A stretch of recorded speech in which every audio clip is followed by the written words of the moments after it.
Hey, Brian, great show. Thank you. Keith, thanks for taking my questions. I didn't talk about baseball. I didn't call it talk about baseball, but go Giants, lifelong Giants fan.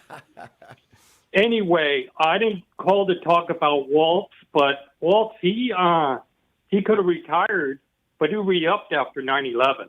Right, correct. So that's a fact there. Correct. He didn't retire. But he knew he was going to get deployed, though, and he stepped out. He knew he was going to get deployed. Well, he did re-up after 9/11. He could have retired prior to 9/11. Yeah, but he lied. He stole valor, man. He lied about his rank. He lied about where he served.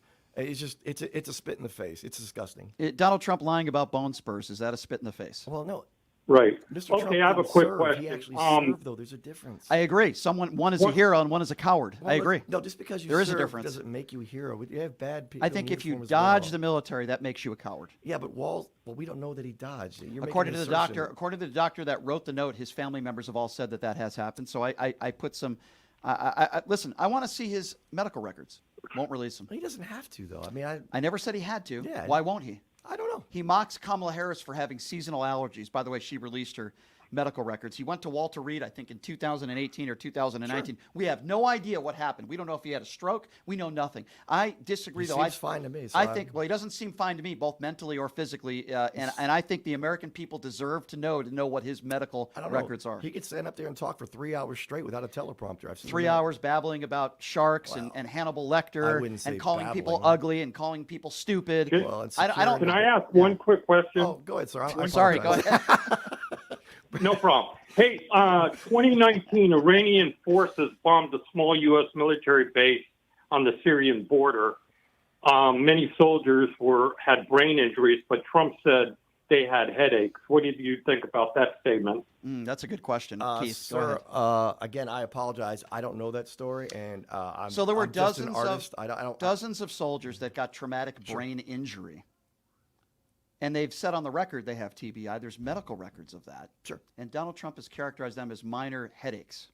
I just think that is crapping on our military once again, but he has a history of that. And that gentleman who just called in is right. And I actually forgot about that. All right, you don't want to comment on that? That's okay. No, I would say there was no greater support of the military than Mr. Trump. 1,000%. Okay, but if military members under his watch get traumatic brain injury, he characterized it as minor headaches. I am scared to death if she becomes the president of the United States. There's no way she's going to be able to handle Putin. I think Taiwan's in serious trouble if she becomes president. That's my own personal opinion. Okay. I don't think handling Putin is writing love letters to evil, murderous dictators and sending COVID tests in the middle of COVID to evil, murderous dictators and siding with evil, murderous dictators over our own CIA or FBI. I don't think that shows strength. I think that shows weakness, and Kamala Harris has talked about Putin that. never attacked anybody under Mr. Trump. Again, you keep using that, but because it's factual. There's no evidence. And by the way, there is evidence. He didn't do it. How much more evidence do you need? So you're making the case because something doesn't happen. But then it did happen under Mr. Biden. It must have happened because Joe Biden was president. Yes. And there's again, a perceived weakness with him. And again, when we talk about COVID, that's not Donald Trump's fault because he's so tough on China. But yet, when we talk about more people died under COVID under Mr. Biden. And again, there are reasons for that. Because he left office, we were losing 3,000 to 5,000 people a day. The mess that he left Joe Biden. He got 3 vaccines. Is that a mess?